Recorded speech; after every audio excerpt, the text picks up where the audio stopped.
Aké budú minimálne odvody do sociálnej poisťovne v roku 2026?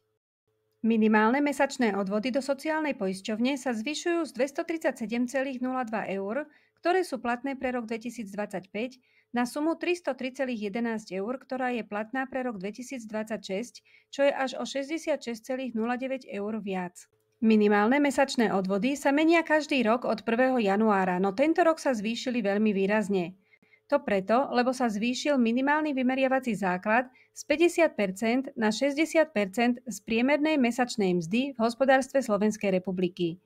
Tým sa minimálny vymeriavací základ zvýši zo 715 eur na 914,40 eur a preto sa zvýšia minimálne odvody až o 66,09 eur.